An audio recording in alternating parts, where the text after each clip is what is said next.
Hey everybody, it's Wolvash. Welcome back to Werewolf, the Heart of the Forest. Alright, we're getting ready to jump into Chapter 6, The Storm. We have a pack, we have a patron, and we've stopped the logging. Now it's time to see what comes next. Dust to dust. Oh, are we at his funeral? Yeah, we might be. It was one of those blistering summer days when the asphalt melts, the grass withers, and the air smothers those brave enough to step outside. Despite the heat, it felt like the whole village was at the funeral. I stood there surrounded by the grieving crowd, looking at the rosaries they clutched in their fists. It was surreal. A local counselor had been found dead in the forest. Bartek, his only son, stood beside the coffin, pale and dressed in a black suit. It was our doing, my doing, and the death had tipped the scales. Did they die because they deserved it, or did they happen to be in the wrong place at the wrong time, in the company of someone who just couldn't hold her temper? Was that justice, or yet another sin demanding to be avenged? I could feel the tension seething around me.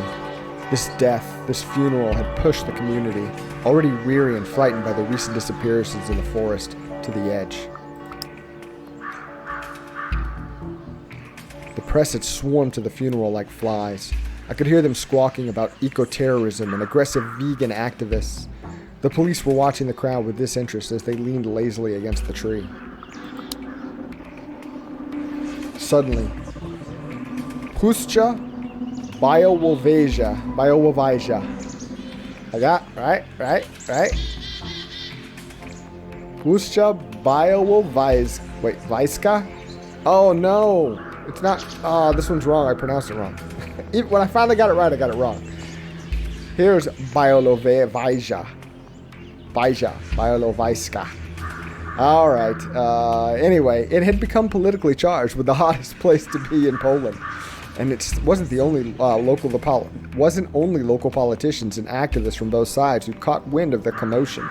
The Minister of Environment himself had driven from Białowieża to attend the funeral. He was standing next to the priest conducting the ceremony, surrounded by police and what looked like a handful of bodyguards. This stupid name is going to just wreck everything. Like I'm stumbling over normal words, stumbling over English words now because I can't read the Polish ones.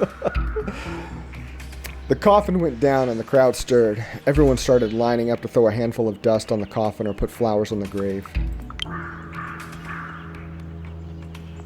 I got swept by the crowd and found myself face to face with Bartek.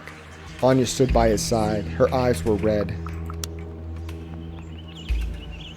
I said my condolences and he grabbed my arm. It was not an accident, he said, and his voice was trembling. Someone killed my father, and I will find them. I said nothing. I didn't know what to say. Bartek looked at me in the eyes. Funny thing, it's like everything went to hell as soon as you all came here. I looked over his shoulder at the crowd. It was clear that many people felt the same way that he did, and the minister knew how to use that sentiment. I watched in disbelief as the priest handed him the mic. After 30 seconds, I understood very clearly whose side he was on. He spoke at length about the Polish economy, the importance of the free market, and the liberty of the people to make money from what God had given them to reign over, the earth. Judging by the reactions, it was exactly what the crowd wanted to hear. It was also our doing. I realized the conflict was only going to escalate, and in a big part, it was our doing. But it was too late to back down. What he didn't know was that the local loggers weren't being paid anymore. We planned to use their anger against the government.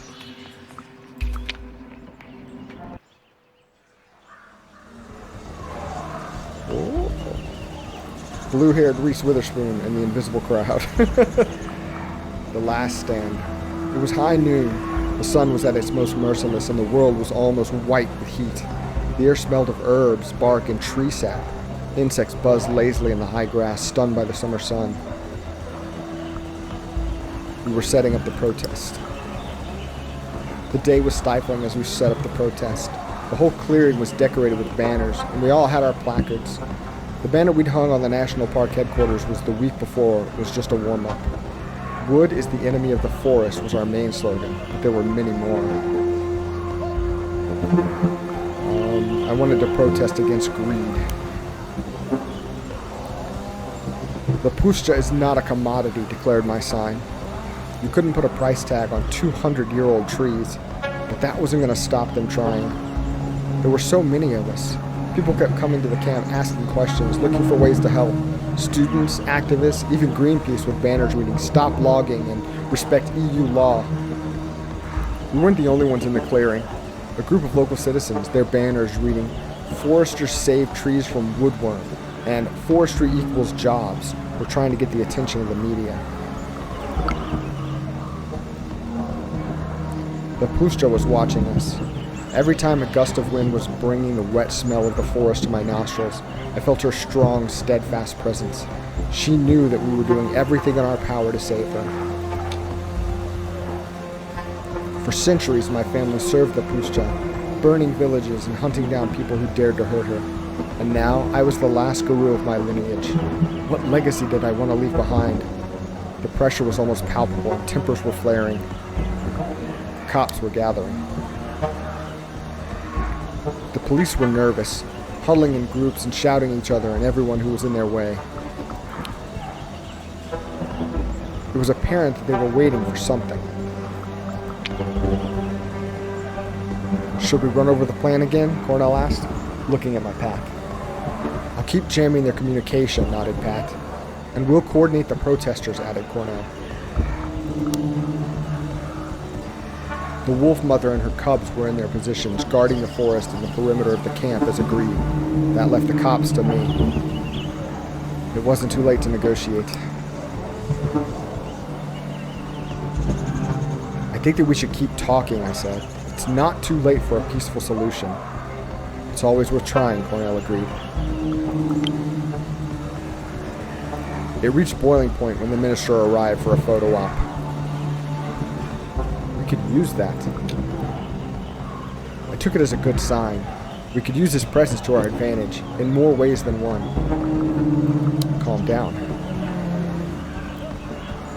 Journalists swarmed around him, praising his balanced forestry policy as they steered clear of the ugly harvesters. In hindsight, you could argue that what happened next set a chain of events in motion that had life-changing consequences for many.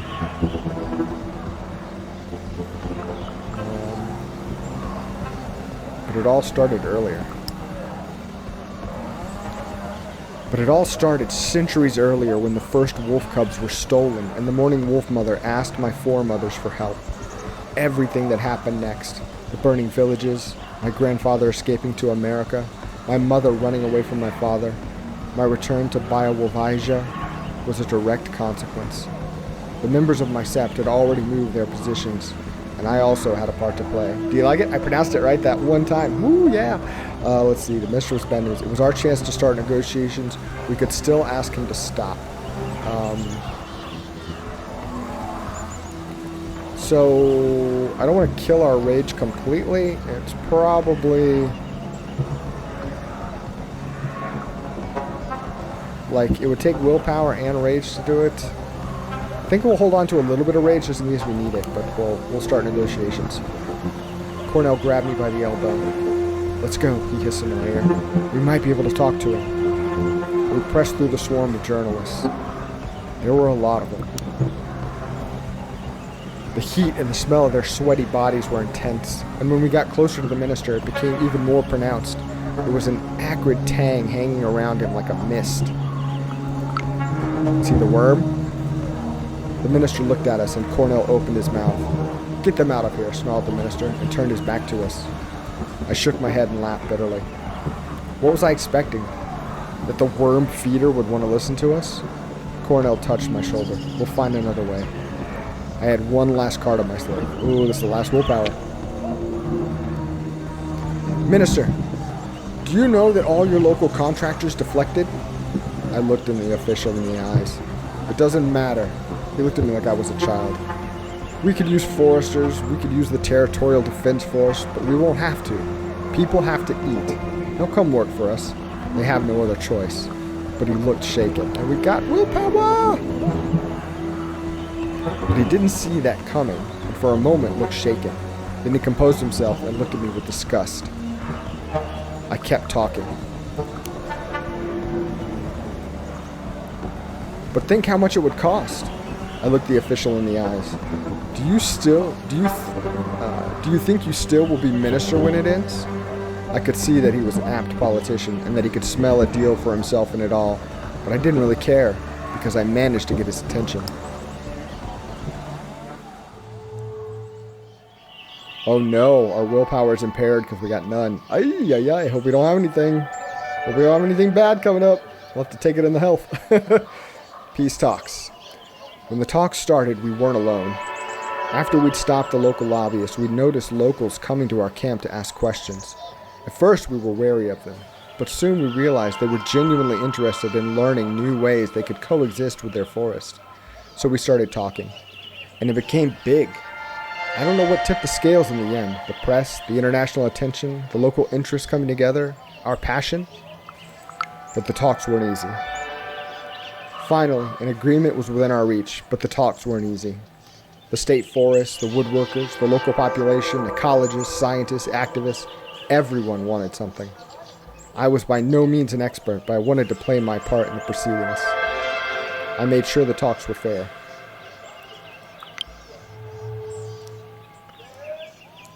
So I decided to observe the talks and make sure everything was okay. Both sides could use someone unbiased with an analytical approach. The talks went on and on. Everyone at the scene had their own opinion and their own point of view, and I had mine. In the middle of it all was, of course, the spruce bark beetle. How could something so small cause such a gigantic uproar? The beetle had always been a part of the forest ecosystem, pointed out one of the ecologists. But the recent droughts made the spruce more susceptible than ever, the foresters countered. We have to cut down the trees to stop a total disaster. I saw one problem with this approach. Can't do willpower. Can't do willpower. I didn't trust the officials. I didn't trust a word that came out of the officials' mouths. The beetle was not a reason for the logging, it was an excuse. You fetishize the forest, scoffed one of the officials. People cultivated it for hundreds of years, and it cannot survive without our help. He's right. You want to take our forest from us. A group of locals attacked the activists. You're not from here, and you tell us how to live our lives. It was not just a forest.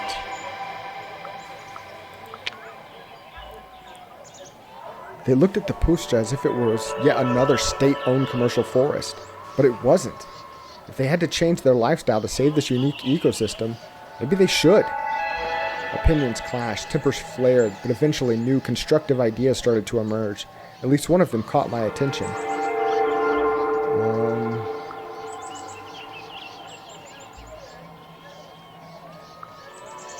Whole area should be the national park, but it already kind of is, so international observers could help. Winning the local populace. This is their fight. It struck us that if we won the local populace of the cause, everything would be easier. If people saw the forest, not the wood, as their local treasure, preventing the loggers from breaking the law would be much easier. It was a long and hot day. I rubbed my eyes. I was so tired I could barely keep them open. My head was spinning, but I kept going. I told you we'd take it in the health. What was a little heat stroke when so much was at stake? Of course, they had to make it dramatic. There were cameras, there were lights, and the negotiations lasted all day long. We reached the first draft of an agreement literally at sunset. I had no doubts. They'd only decided to stop the logging because they realized there was something in it for them. But at the moment, I just looked at the sky and laughed. I felt overwhelming relief. And then my exhaustion caught up with me. I found a quiet spot, sank to the ground, and fell asleep. And had another bloody spider nightmare. I mean, because... Epilogue. Quiet before the storm. Wait, the epilogue? Are we finishing this up? Because they're showing me a bunch of dead trees. The next morning, cheering of the crowd woke me up. It was a victory after all. Stopped the logging, and we're healthy. We'd won. The Puszcza was safe, at least for the time being. People were excited, antsy, full of emotions, and if the loggers hadn't left, they probably would have charged at them. There was no one to fight. But now there was no one to fight, so we partied instead. Soon we were all dancing, talking, singing, and in some cases making out in the shadows. I had to stop someone from making a fire. I mean, for fuck's sake, we were in the middle of a forest during a drought. See, they spelled drought right this time. I knew they were spelling it wrong all those other times, but they kept spelling it that way. I thought maybe it was a European thing. But my friends didn't join in the festivities. They just sat on the logs looking at the humans with weary eyes. I found my pack. We sat in the shadows, far from the humans. Look at them, sighed Cornell. Loud, messy, stupid. Tomorrow this place will look worse than if we'd let them do the logging. I smiled. Look on the bright side. The trees are still standing. I smiled. We will pick up the trash tomorrow. I'm not here to pick up their trash, he growled. Well, nobody said it would only take one battle. Today we won, he smiled faintly. And maybe the humans won't ruin it that fast. I smiled again. I smiled, satisfied. Time would tell who was right. Under the trees. We gathered in the clearing in which I'd first woken up as a guru. Lisa stood in the middle of the clearing, the wolf and the weasel by her side. Now, she said, looking around at Cornell and Olga.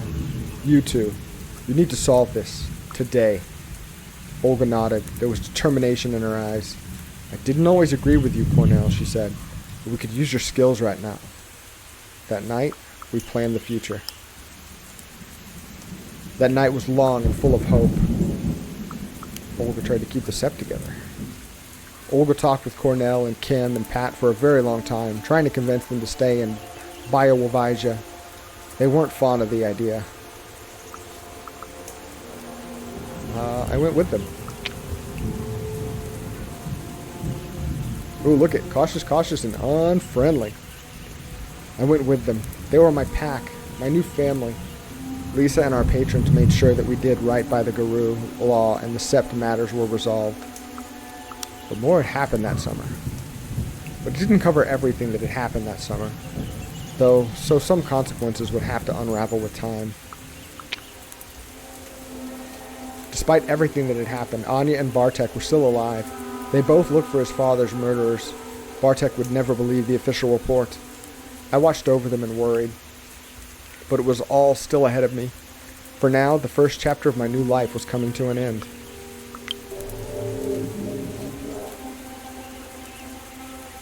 I dug my hands deeper into my pockets. My family had fought the humans who invaded the forest for generations. And now there I was, making pacts of non-aggression with the loggers. Was I a traitor? Or was I the only one who finally got it right?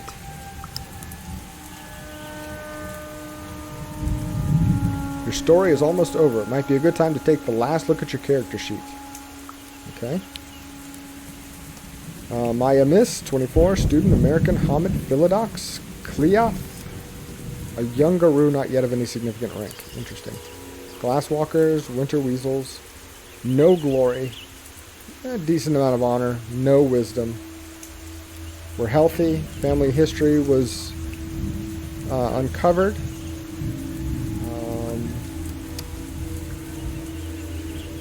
Morning Wolf is cautious. Winter Weasel sympathetic. Anya's loyal. Bartek's neutral. Daniel hates us. Kim and Cornell are sympathetic. Cautious, cautious. Pat sympathetic.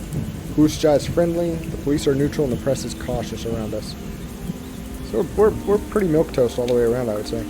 The clearing was empty and full of sunlight. The harvesters were gone, leaving the scars of their tracks behind. People were cleaning up the campsite, making plans to turn the temporary protest site into a permanent tent town. The air was sweet and smelled of coming rain. The upturned soil smelled of turf and the sweet aroma of decay. There would be a storm later that day. I could feel it. A faint, sharp layer of electricity surrounded the wetness. I smiled. I liked my new sense of smell. This is not the end, said the weasel. I assume you know that. Of course I knew. It was just a momentary break. A truce that both sides needed to regroup and reinforce. Yeah, I know, I sighed, looking around. There was a squirrel somewhere. I could smell it. I wanted to chase it, to run, to feel the thrill of adrenaline rushing through my veins. But I couldn't spot it. It mocked me from the branches above, squeaking curses in its squirrel tongue. I couldn't see it, but I ran anyway. I doubled down in pain. My arms and legs cracked and twisted. My skull fractured and reset itself in a different shape. Fragments of bones crawling under the skin. My skin was ripping and sprouting fur. I howled in agony. When the pain subsided, I was Lupus, a wolf seeing the world in smells and sounds. So I ran just for the thrill of it. The end. You have finished Heart of the Forest. Cubs gather around the fire and listen to the story of Maia Borodich, known among the Guru as Mist of the Glasswalkers, Philodox of the Winter Weasel Pack. Her judgments were always honorable. Maia managed to negotiate a fragile peace and stop the harvesters, but would it hold? The first protests against the logging of the Białowieża Forest took place in 2016. This game was loosely inspired by those events. All characters and events depicted in this game are entirely fictitious. What happens if you continue? Do you just start back over at the beginning? Whoa! Creepy. That's a creepy picture to go out on. Oh! And some music.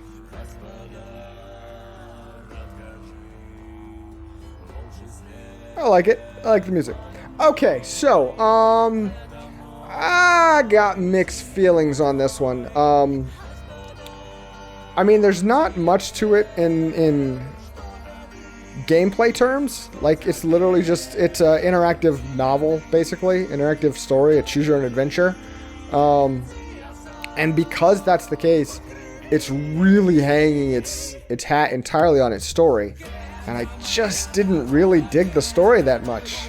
I mean, I'm not saying that it's not important in real life, but a story about overlogging that takes up 95% of the runtime of the story and 5% of the werewolves, which the game is named after, that's a little disappointing. Yeah, I could have probably gone like the full bloody violent path to get more werewolf time and just slaughter everybody. But I was trying to play it like I would try to actually make these decisions in a way that I might kind of make them. And in doing so, I got a good outcome. I negotiated peace, but made for a kind of a dull story. So, I mean, if you wanted to play this game to like get the other endings and other branches that you might get from making different decisions, then it might be worth your time.